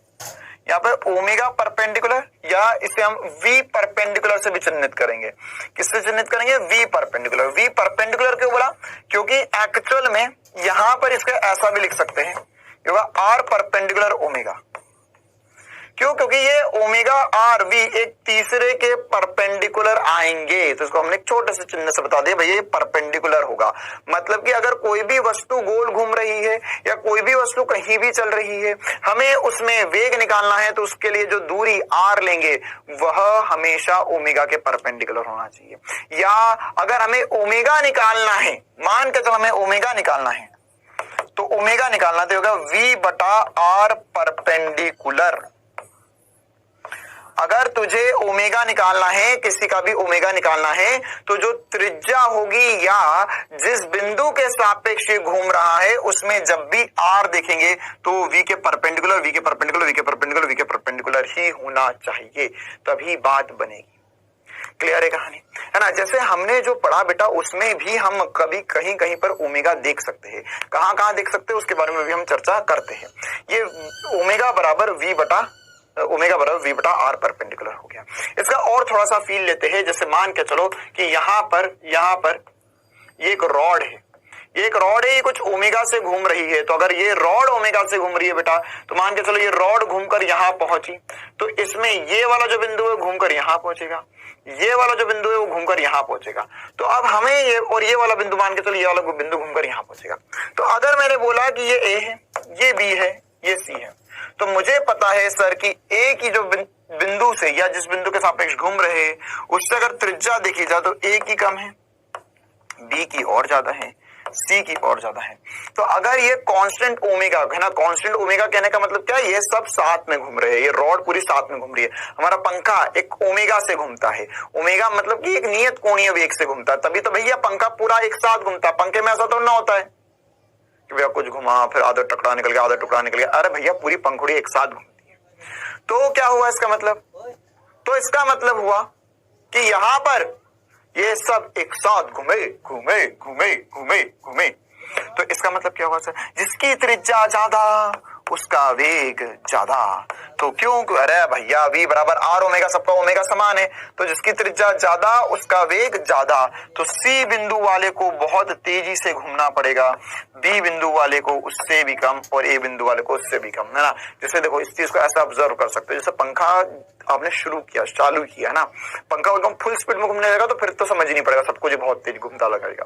जैसे पंखा शुरू करोगे तो पंखा धीरे धीरे घूम रहा है, तो उसका जो कोना है ना, अभी एक पंखा चालू करो तो और जो कोना जो है ना, ब्लेड का जो सबसे दूर का कोना है, उसको देखो तेज चलता हुआ दिखाई देगा तुम्हें, और बीच में जो है वो धीरे चलता हुआ दिखाई देगा। फिर धीरे धीरे पंखे की स्पीड बढ़ेगी बढ़ेगी बढ़ेगी बढ़ेगी, मतलब पंखे का ओमेगा बढ़ रहा है। तो जो कोने वाली ब्लेड है वो बहुत तेजी से घूमती है, मतलब ब्लेड का जो कोने वाला बिंदु वो सबसे तेज घूम रहा है, उसके अंदर वाला और धीरे घूम रहा है, उसके अंदर वाला और धीरे घूम रहा है, उसके अंदर वाला और धीरे घूम रहा है, और बीच वाला बहुत ही धीरे घूम रहा है।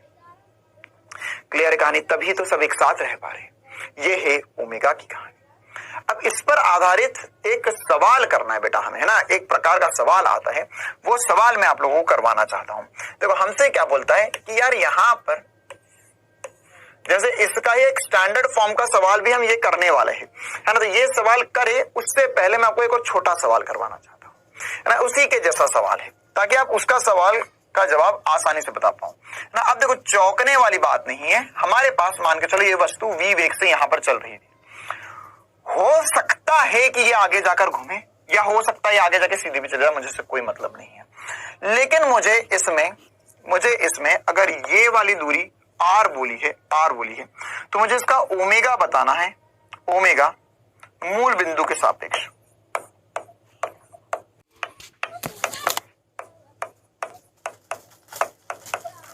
ओमेगा बताना है मूल बिंदु के सापेक्ष, मतलब ये बिंदु था, इसके सापेक्ष मुझे ओमेगा बताना है। तो देखो बेटा ओमेगा होता है v बटा आर परपेंडिकुलर। ये सदैव ध्यान रखना, क्या होता है? v बटा आर परपेंडिकुलर। ठीक है, तो यहां पर क्या होगा, यहां पर अगर तुझे यह देखना है कि सर यहां पर यह किस बिंदु के सापेक्ष घूम रहा है, तो यहां पर सर क्या कर सकते हैं हम, क्या v और r से परपेंडिकुलर, बिल्कुल परपेंडिकुलर, तो यहां से जो ओमेगा आ जाएगा वो यही आएगा, क्या आ जाएगा, वेग v है बटे में r, यह आंसर आ जाएगा, ये आंसर। तो सर ये तो आसान था। हाँ बालक, ये बहुत आसान है, मुझे पता है बहुत आसान है, बस मैं तुझे इस बात का फील दिलवाना चाह रहा हूँ कि अगर वो केवल ऐसा छोटा सा भी बोल दे, ऐसा पूरा व्रत ना बनाए, बस ऐसा ये यहाँ जा रहा है, तो बताओ क्या होगा। तो हो सकता ना यार आगे जाके घूमे, तो यहाँ पे अगर ओमेगा लिखना है तो v अपॉन में r परपेंडिकुलर लिख सकते हैं। इसी प्रकार से यही चीज इस सवाल में दी गई है। सवाल में बोला है कि एक कण चित्र अनुसार x अक्ष के समांतर, जो मैंने बोला वही है, समांतर इस प्रकार गतिशील है कि प्रत्येक क्षण इसकी स्थिति का y स्थिति सदिश का y घटक नियत है, मतलब ये ऐसा सीधे सीधे सीधे सीधे सीधे सीधे सीधे सीधे सीधे सीधे जा रहा है, तथा b के बराबर है। मूल बिंदु के सापेक्ष कण के कोणीय वेग की गणना कीजिए जब इसका त्रिज्यीय सदिश x अक्ष के साथ थीटा कोण बना रहा हो, है ना। अब ये सब कुछ मोह माया है, सब कुछ उलझाने के लिए दिया हुआ है तुम्हें। कैसे उलझाने के लिए दिया हुआ है, देखो आपने क्या पढ़ा, ओमेगा बराबर v बटा r परपेंडिकुलर। अब ये सोचो कि अगर इसे यहां से सीधे सीधे सीधे सीधे सीधे सीधे गति करना है, कहीं भी गति करे, ये अब हमारे मन में से डाउट आ सकते हैं कि सर ये तो गोल ही नहीं घूम रहा, तो ओमेगा कैसे निकालूं मैं इसका। अरे मत घूमने दे गोल, कोई दिक्कत नहीं है, इसको सीधा ही जाने दे। हो सकता है कि इस क्षण पर उसका मूड बदल जाए, मैं ऐसा जाऊंगा, है ना, तो इस क्षण पे इसका मूड बदल जाए, तो वो कभी भी मूड बदल सकता है, उसके ऊपर हमें बात नहीं करनी है। हमें तो ये समझना है कि सर अगर ये सीधे सीधे सीधे सीधे सीधे सीधे सीधे जा रहा है तो भी कोई दिक्कत वाली बात नहीं, मैं इसका ओमेगा बता सकता हूं यहां पर मूल बिंदु के सापेक्ष। कैसे बता दूंगा सर ओमेगा मूल बिंदु के सापेक्ष? बेटा एक काम कर बालक, यहां पर v दिया हुआ है तो r परपेंडिकुलर देख, बस तुझे ये देखना है कि वेग सदिश का, है ना, क्या इसमें एसपी स्टार है कि वेग सदिश के परपेंडिकुलर ही, है ना, यहां पर वेग के परपेंडिकुलर, वेग के लंबवत ही r देखना है। तो अब ये बताओ मुझे यहां पर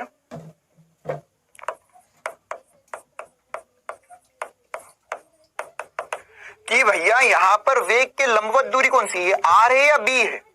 सर वेग के लंबवत जो दूरी है वो b है, वेग के लंबवत दूरी क्या है, v है। क्यों? क्योंकि यहां पर यही दूरी से काम चलेगा, वेग के लंबवत, है ना सर। ये वेग, अबे ये वेग के लंबवत थोड़ी ना है।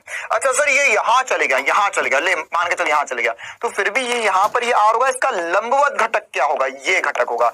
यहां पर इसका लंबवत घटक क्या होगा, ये होगा। तो हर क्षण पर देख ले वेग के लंबवत हमेशा b ही रहेगा। तो यहां पर हम एक लाइन में करेंगे इसको, ओमेगा बराबर v बटा b, आंसर आ गया। ये दुनिया ऐसे पता नहीं क्या घटक वटक करती है, वेग के किधर घटक होंगे, कोण वोण में कोई मतलब नहीं है। तुझे कुछ नहीं देखना है, तुझे बस यही चीज देखनी है। क्लियर है कहानी? चलिए बेटा, तो एक बहुत ही रोमांचक सा सवाल। अब हम आगे बढ़ते हैं और इस क्लास के आखिरी टॉपिक की तरफ जाते हैं, इसको हम कोणीय त्वरण कहते हैं। कोणीय त्वरण, है ना, आखिरी टॉपिक है, आसान सी बात। अभी जैसे हमने वेग वगैरह, कोणीय वेग वगैरह समझा, वैसे कोणीय त्वरण भी हम आसानी से समझ जाएंगे। कोणीय त्वरण क्या होता है बेटा, इसे हम अल्फा से चिन्हित करते हैं। अब अगर मान के चलो कि यहाँ पर एक वस्तु वृत्तीय गति कर रही है, तो ये अगर घूम रही है तो हो सकता है इसका ओमेगा जो है वो समय के साथ बदल रहा हो। जैसे हम हमारे देखे, पंखा इज द बेस्ट एग्जांपल। जैसे ही पंखे का स्विच चालू कर दे तो घूमना बहुत तेज घूमने लग जाता है। मतलब क्या हुआ, उसका ओमेगा समय के साथ बढ़ रहा है। तो बेटा अगर ओमेगा समय के साथ बढ़ता है, कोणीय वेग में परिवर्तन की दर को हम कोणीय त्वरण कहते हैं, है ना। ओमेगा समय के साथ बढ़ेगा तो वह उसके परिवर्तन की दर को ही हम अल्फा कहेंगे। तो अल्फा को आसानी से लिखा जा सकता है, अल्फा हो जाएगा सर डेल्टा ओमेगा बटा डेल्टा टी। ये वैसा ही है जैसे हम त्वरण देखते थे डीवी बटा dt, तो हो जाएगा डेल्टा ओमेगा बटा डेल्टा टी। अच्छा, इसका मात्रक क्या हो जाएगा सर? इसके मात्रक की बात करो तो ये हो जाएगा रेडियंट प्रति सेकंड बटा सेकंड, जैसे हम लिख दे सकते हैं रेडियंट सेकंड स्क्वायर। इसकी विमा क्या आ जाएगी? विमा, सर विमा तो आसान सी बात है, विमा हो जाएगी इसके लिए, विमा हो जाएगी यहाँ पर। सर विमा को हम क्या लिख सकते हैं, ये हो जाएगा रेडियन प्रति सेकंड। हाँ तो रेडियन प्रति सेकंड स्क्वायर, तो रेडियन का तो कोई विमा नहीं होती है, और सेकंड की हो जाएगी -2 टी की पावर -2। ये विमा आ गई हमारे पास अल्फा की, एकदम आसान सी कहानी। अच्छा सर ये तो बस बढ़िया, बहुत बढ़िया, बहुत मजा आया इसमें। अब क्या सर, अब क्या करें हम, देख अब हम अल्फा को ऐसा भी लिख सकते हैं कि अगर डेल्टा टी टेंडिंग टू 0 जो है, डेल्टा टी बहुत छोटा, ये वैसे ही बात है जब मैंने त्वरण वगैरह पढ़ाया था। तो यहाँ पे अल्फा को मैं लिख सकता हूँ डी ओमेगा बटा डी टी। तो अच्छा सर अल्फा एक सदिश राशि है या अदिश राशि है? बेटे अल्फा जो है वह भी क्या है, अल्फा जो है वह भी सदिश राशि है, और इसका सदिश कहाँ होगा, सदिश राशि, और इसका सदिश भी तल के लंबवत होगा, और यह भी अक्षीय सदिश ही होगा।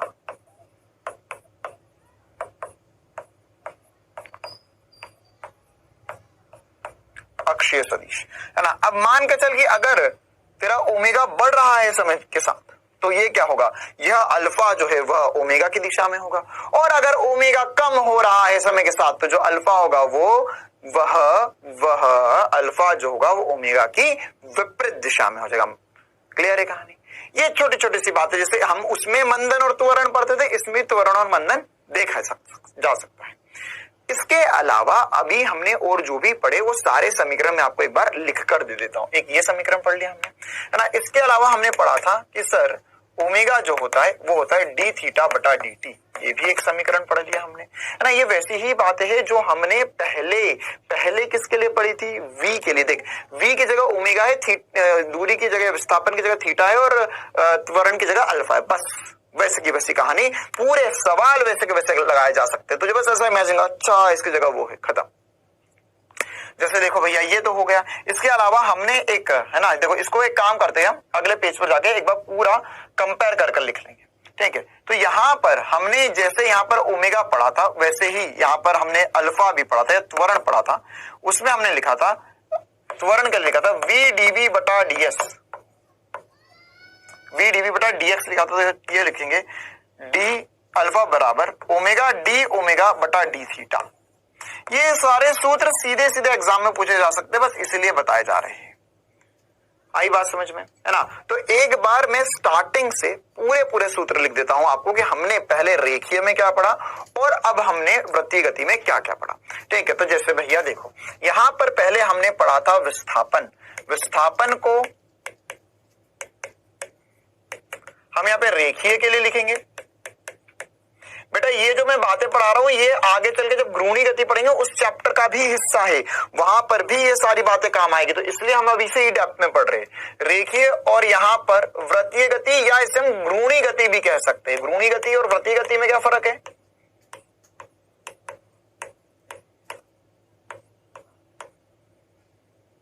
वृत्तीय गति और घूर्णी गति में क्या डिफरेंस है बेटा? अगर कोई चीज गोल घूम रही है अपने अक्ष के सापेक्ष तो वो घूर्णी गति कर रही है ना। और अगर एक किसी बिंदु की बात करूं मैं, उस पे एक बिंदु की बात करूं तो बिंदु वृत्तीय गति करता है ना। एक छोटा सा डिफरेंस होता है बस। तो यहां पर जैसे पंखा है तो पूरा पंखा घूर्णी गति कर रहा है। पंखे पे एक बिंदु बना दिया तो वो क्या कर रहा है? पंखे की ब्लेड पे एक बिंदु बना दिया, वो वृत्तीय गति कर रहा है। तो यहां पर हमने विस्थापन पढ़ा था, तो यहां पर हम लिखते थे एक्स से, यहां पर लिखेंगे हम इसे थीटा से। फिर हमने वेग पढ़ा, यहां पे लिखते थे v से, यहां पे लिखेंगे ओमेगा से। यहां पर त्वरण लिखते थे a से, यहां पे लिखेंगे अल्फा से। फिर उसके बाद हमने कुछ समीकरण पढ़े, जैसे हमने पढ़ा v बराबर dx बटा dt। तो यहां पर क्या लिखेंगे? यहां पर लिखना सीखा सर ओमेगा बराबर d थीटा बटा dt। फिर हमने क्या पढ़ा? हमने पढ़ा जो अभी देखा हमने, त्वरण बराबर dv बटा dt, या हम इसे लिख सकते हैं अल्फा बराबर लिखेंगे हम d ओमेगा बटा dt।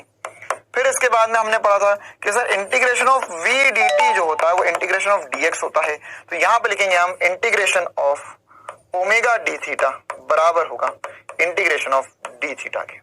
इसी प्रकार से हमने यहां पर लिखा था इंटीग्रेशन ऑफ a dt बराबर होगा इंटीग्रेशन ऑफ dv के। तो यहां पर लिख सकते हैं इंटीग्रेशन ऑफ अल्फा dt बराबर होगा इंटीग्रेशन ऑफ d ओमेगा के।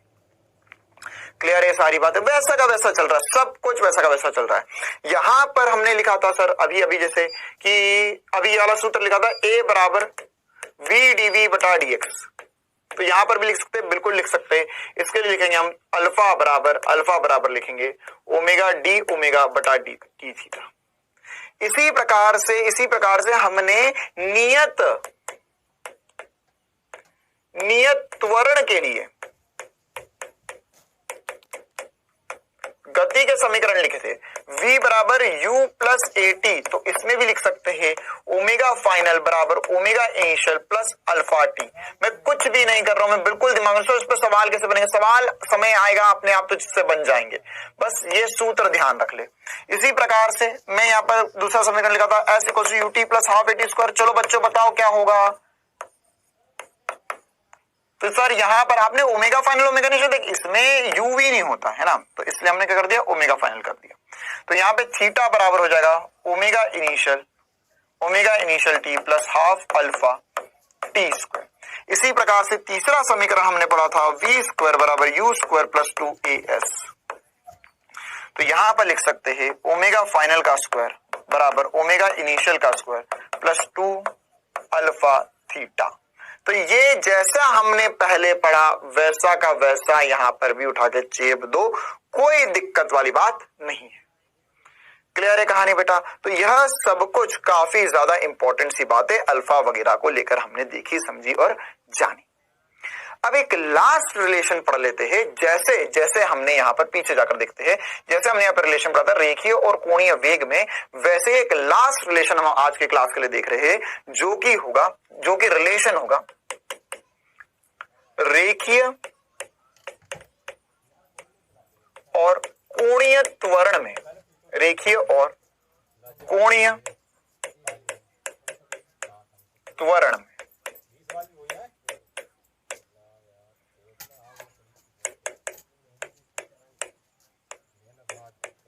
तो क्या संबंध होगा, देखो बेटा ध्यान से देखना। हाँ?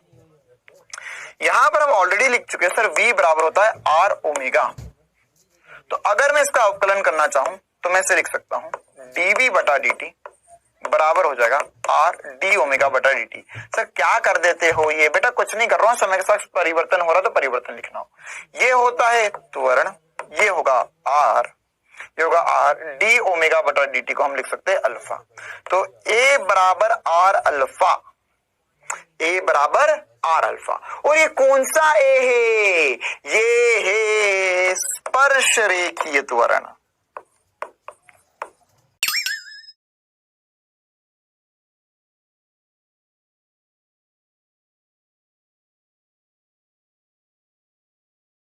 उसे हमने लिखा था वी स्क्वायर बटा आर, क्या लिखा था वी स्क्वायर बटा आर। तो ये वी स्क्वायर बटा आर जो था, अब देख वी की जगह मैं आर ओमेगा लिख सकता हूं, वी की जगह क्या लिख सकता हूं आर ओमेगा का स्क्वायर बटे में ओमेगा।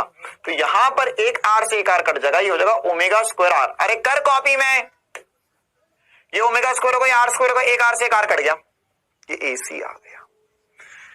ये एसी का एक और रूप है, एटी का एक और रूप है। तो मैंने नेट त्वरण जो लिखा था, देख अब एक बहुत ही मतलब रामबाण हथियार दे रहा हूं तुझे, जो सीधा सीधा एग्जाम में आएगा। ए नेट जो था उसको हमने लिखा था अंडर रूट ऑफ एसी का स्क्वायर प्लस एटी का स्क्वायर। तो यहां पर क्या हो जाएगा सर इसे हम लिख सकते हैं under root of a c, a c हमने लिखा वी स्क्वायर अपॉन में आर का स्क्वायर प्लस एटी हमने लिखा था डीवी बटा dt। ये पहला समीकरण है। या मैं चाहूं तो इसी को क्या लिख सकता हूं under root of v square बटा आर की जगह लिख सकते हो ओमेगा स्क्वायर आर। अगर तुझे ओमेगा दे दे तो तू ओमेगा स्क्वायर आर भी कर सकता है एसी के लिए, तो हो जाएगा ओमेगा स्क्वायर आर का स्क्वायर प्लस डीवी बटा dt। या तू चाहे तो डीवी बटा dt जो है उसकी जगह एटी या आर अल्फा भी लिख सकता है, तो इसे ऐसा भी लिख सकता है under root of omega square r square plus r alpha का स्क्वायर। ये सारे समीकरण सीधे सीधे आएंगे एग्जाम में, ऐसे बोले बता इनमें से क्या सही है ना। तो ये सारी बातें पूछी जा सकती है। और चाहे सर इसकी जगह ये भी लिख सकते हैं, बिल्कुल इसकी जगह ये भी लिख सकते हैं, हम चाहे तो ए नेट को ये भी लिख सकते हैं। ये हो जाएगा अंडर रूट ऑफ, देख सारे रूप एक बार में मैंने तुझे बता दिए। ये हो गया वी स्क्वायर बटा आर का square plus plus r alpha का स्क्वायर। क्लियर है? तो ये काफी इंपॉर्टेंट से त्वरण को लेके, संबंधों को लेके काफी इंपॉर्टेंट सी बात है। सारे रूप एक बार में मैंने आपको बता दिए, इन्हें जल्दी से नोट कर लो और आज की क्लास में हम इतना ही रखेंगे। अब हम आगे बढ़ रहे हैं क्विज के सवालों की तरफ, है ना बेटा। इसमें मुझे और भी कुछ पढ़ाना, इसमें बहुत सारी बातें करनी है यार। ये तो अभी शुरुआत हुई है, मतलब फॉर्मूले सारे हो गए हैं, अब इनके सवाल बचते हैं। तो मुझे पता है ऐसा तुम्हें लग सकता है, और भैया ये आदमी आया इतने फार्मूले लिखवा दिए। हाँ बिल्कुल, फार्मूले लिखवा दिए। इन फॉर्मूलों को बेटा एक अलग से पेपर पे लिख लो, कॉपी में लिख लो, इसकी एक अलग से शीट बना लो, क्योंकि सीधे फॉर्मूले ही पूछे जाएंगे एग्जाम में, सीधे फॉर्मूले।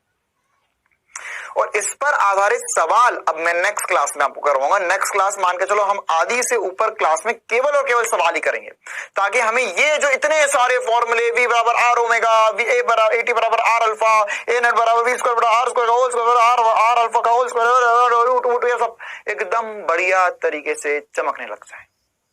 सवाल नहीं करोगे तो बात ही नहीं बनेगी। तो सारे फॉर्मूले कर लिए हमने आज की क्लास तक। हम अब कल की क्लास में इन पर बहुत सारे सवाल करने वाले। अभी दो आसान से थ्योरेटिकल क्वेश्चन दे रहा हूं क्विज के रूप में, जल्दी से इनका जवाब बताओ। क्विज का पहला सवाल आपके सामने, ओमेगा वी, अल्फा और एसी। अल्फा भी ध्यान रखना तल के लंबवत होता है, यहां पर ओमेगा की दिशा में ही होगा, अक्षीय सदिश है। क्या संबंध सही होगा? छोटा सा सवाल है।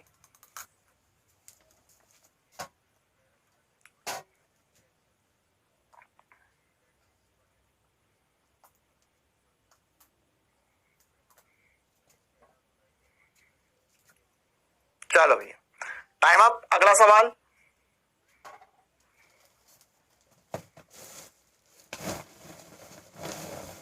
अगर वह एक समान चाल से घूम रहा है तो क्या होगा? यही सब कुछ हमने पिछले 2 दिनों में डिस्कस किया है।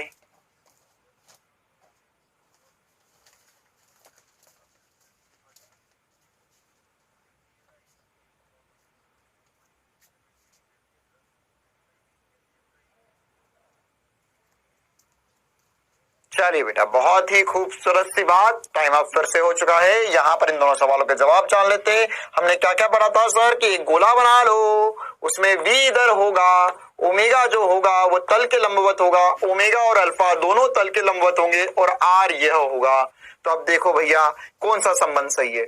ओमेगा और v एक दूसरे के लंबवत है। यस सर, ओमेगा और v एक दूसरे के लंबवत है। हाँ जी, क्या बोलती है कमांडोज, क्या बोलती है जनता? क्या ये बात सही है? बिल्कुल सही, ये बात सही है। हम सभी कमांडोज ने सही किया। ओमेगा और अल्फा, ओमेगा और अल्फा, ओमेगा इधर है, अल्फा भी इधर है, ये दोनों एक दूसरे के लंबवत नहीं है, दोनों अक्षीय सदिश है। ये गलत हो गया। V और AC, हो AC तो इधर ही आता है और V इसके लंबवत है। देख, अगर यही सब कुछ सीख गया तो नीट के लिए बहुत है, ये बहुत बढ़िया जानकारी है। हाँ सर, बहुत बढ़िया, सही हो गया। ओमेगा और AC, हाँ ओमेगा AC है, ओमेगा AC एक दूसरे के लंबवत होंगे। तो ACD सही है। तो ACD मतलब चौथा ऑप्शन सही होगा। अरे भाई ये ऑप्शन थोड़ी ना थे। अब बहुत ही बढ़िया। आधे बच्चों को लगा अरे भैया एक से ज्यादा सही है। अबे ये ऑप्शन नहीं है, ऑप्शन तो ये नीचे वाले 1 2 3 4 4 टू का 1 1 टू का 4। My name is not Lakhan. अगला सवाल, हाँ भैया, m द्रव्यमान है, r त्रिज्या है, तो आपको बताना कि अगर गोल गोल घूम रहा है तो भैया क्या होगा? सर अगर गोल गोल घूम रहा है तो गतिज ऊर्जा होती है हाफ mv²। तो सर ये तो नहीं बदलेगी, गतिज ऊर्जा में परिवर्तन नहीं होगा। उसके बाद में गतिज ऊर्जा, अरे परिवर्तन ही नहीं होगा यार। बोला है कि यहाँ पर ये एक कण यहां से घूमकर यहां तक आ गया, नियत चाल से चला। नियत चाल से चला तो गतिज ऊर्जा में परिवर्तन नहीं होगा। क्यों नहीं होगा गतिज ऊर्जा में परिवर्तन गुरुजी? क्योंकि गतिज ऊर्जा में चाल नियत है, तो चाल नियत है तो हमको गतिज ऊर्जा में दिशा से कोई मतलब नहीं होता। यही तो पूरा पिछला चैप्टर पढ़ा। संवेग में परिवर्तन नहीं है, गलत, ये भी गलत, ये भी गलत, ये भी गलत। क्यों? गतिज ऊर्जा में परिवर्तन बता रहा है, परिवर्तन नहीं होगा मतलब।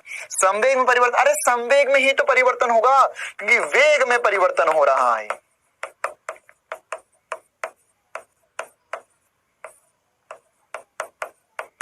तो अगर वेग वेग में परिवर्तन होगा तो कितना होगा सर? वेग इधर v था, इधर -v हो जाएगा, -v हो जाएगा।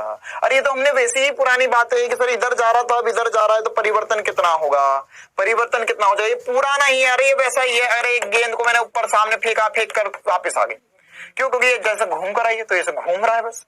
तो यहाँ पर वेग में परिवर्तन क्या हो जाएगा? वेग में परिवर्तन हो जाएगा सर जी 2v। वेग में परिवर्तन कितना हो जाएगा? 2v। तो यहाँ पर डेल्टा v जो हो जाएगा वो हो जाएगा 2v। या हमको अच्छा नहीं लगा सर तो फाइनल माइनस इनिशियल कर ले, तो यहाँ पर हो जाएगा v माइनस v, है ना। इसे इनिशियल मान ले, v इनिशियल, इसे v फाइनल मान ले। किसी को इनिशियल मान सकता है, किसी को फाइनल मान सकता है, कोई फर्क नहीं पड़ता। यहाँ ले ले कहीं, अरे यार यहाँ से घूमकर ना चुका वहां पहुंच गई, वहां से घूमना चुका यहाँ पहुंच गई, बात तो बराबर ही है।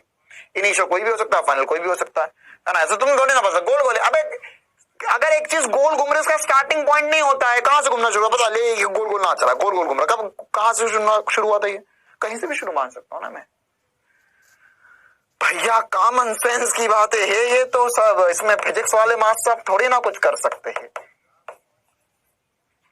एक दिन क्लास रखेंगे अपन, है ना। उस क्लास में क्या करेंगे अपन? उस क्लास में सीखेंगे हम एसपी स्टार के सारे मेथड, क्या बोलते हैं, हाँ, कॉमन सेंस की क्लास, है ना। सोचो मगर ध्यान से, देखो मगर प्यार से। हाँ भैया आंसर क्या आ गया? संवेग में परिवर्तन 2mv होगा।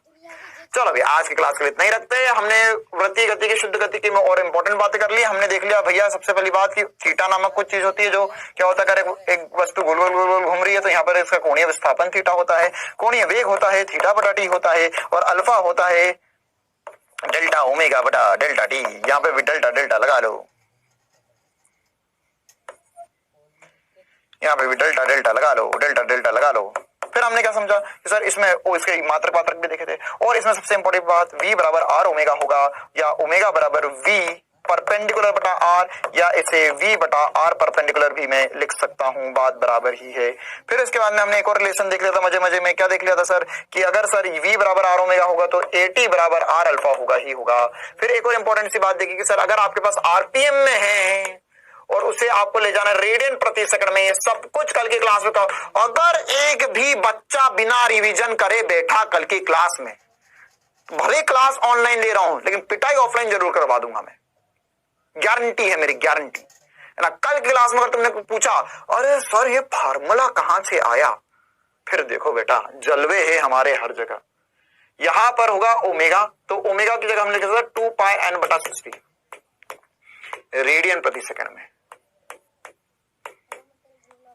चलो भैया फिर इसी प्रकार से अगर इसमें रेडियन ये आरपीएस में होता